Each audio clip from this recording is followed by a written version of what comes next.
When we started 2 years ago, and we met here, we asked questions, we broke into groups, we tried to figure out what do we want in Chelan.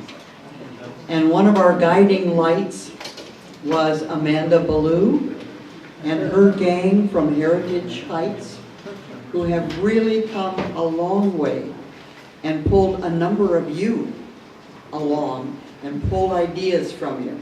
So I think it's only appropriate that Amanda, will you fill us in what's happened since we were here 2 years ago?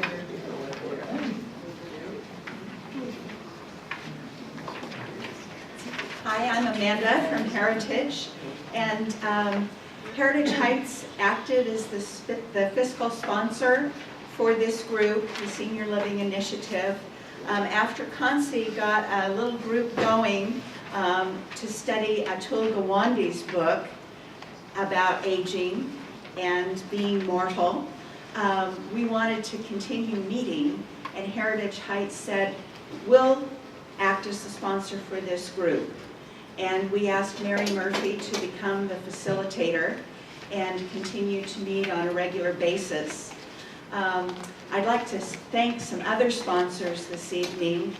The Community Services Council has been a very tremendous underwriter of our first summit and continued their support for this summit. And the Lake Chelan Chamber of Commerce likewise sponsored the first summit and stuck with us for this second summit. So we'd really like to thank those sponsors. We'd also like to thank the Chelan Senior Center for offering the Senior Center to us this evening. For those of you who know me, you know that I'm a pack rat. And one of my little pack ratting things are these flip charts that I brought with me. We broke out into breakout groups at our last summit because we wanted the community input. That was the whole reason why Heritage Heights wanted to sponsor this group, was we really wanted the community to let us know and inform us what would best fit Chelan and would best fit the needs of this community as a unique space in our Washington state, and also just a unique group of individuals who've come together here and care about each other. So we asked for community input, and this group was a way of getting it. The breakout group that we had, we wanted to confirm our vision and our priorities. And I'll just read briefly from that vision. The vision for the campus is described as near park-like spaces and walking paths in proximity to family and friends, close to schools and library, accessible to town and transportation, with windows and direct outside access, available healthcare services such as primary care, physical therapy, rehab, emergency, and hospital services.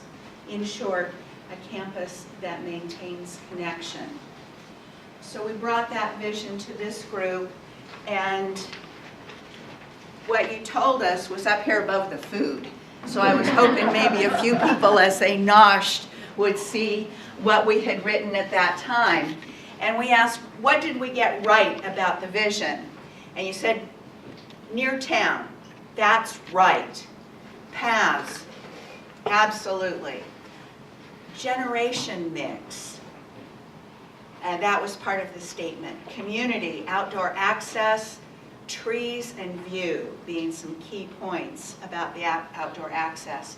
And then the therapy, the occupational and physical therapy. Those were all key components of the vision according to your feedback.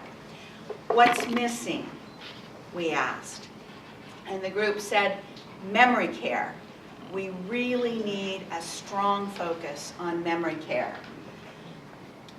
We looked at a breakout where usually, demographically, 75% of people will continue to live in their own homes, and 25% will access senior living residential services. we heard from the group that you wanted a breakout of more like 50-50. You wanted to be able to meet the needs of 50% of the population that fits into this bracket. That's a pretty high number. You wanted more emphasis on a continuum where people can age and go through stages that are supported appropriately and very predictably, move from one setting to another. And you wanted more of an emphasis on the community partnership. So that's what we heard back from the group as far as the vision. In terms of setting priorities, we had two number ones, memory care and independent living. So Heritage Heights took on the responsibility for this campus idea, and we went out to form partnerships with organizations that could help us and guide us along. And the first thing we did was hire John Shoesmith.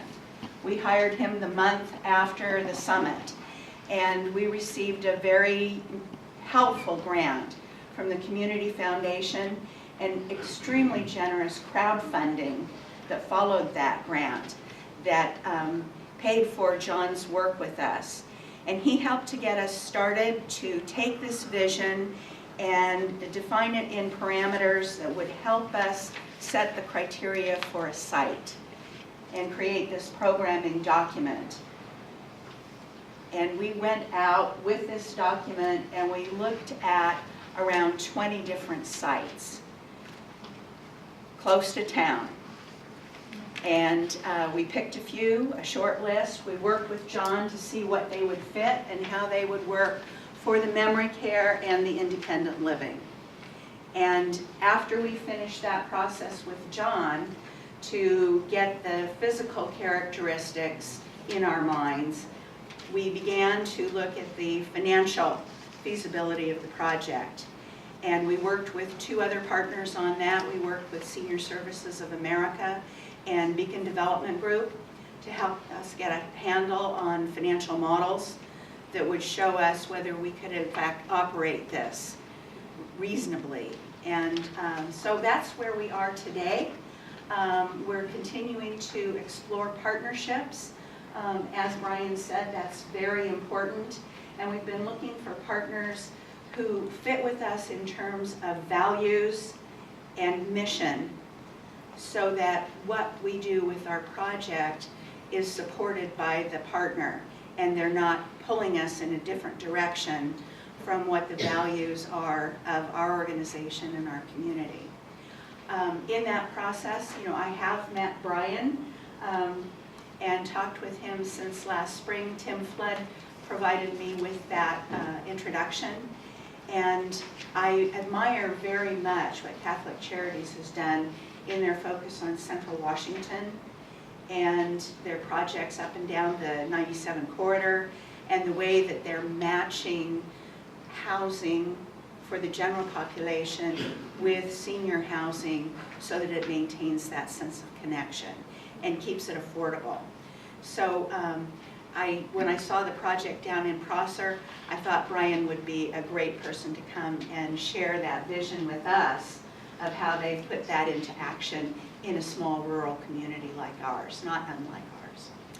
So that's what we've done and what the board has committed to. Heritage Heights Board has set the intention to make a decision on the site by the end of this year, by the end of 2018. And so that's the calendar that we're working towards. We'd like you to know that we invite your input on the site, and we have board members at this meeting.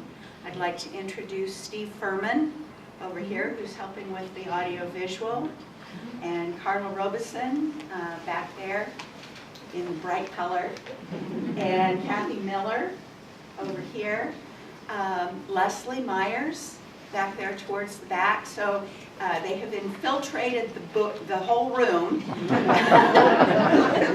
And so please let them know what your thoughts are. Other board members, let's see, Mike Torres over there by the coffee pot. Coffee maker.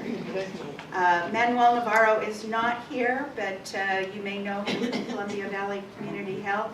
Timmy Starkweather and Bob Castrodale. So please let the board know your thoughts, because we are very serious about making a decision by the end of the year.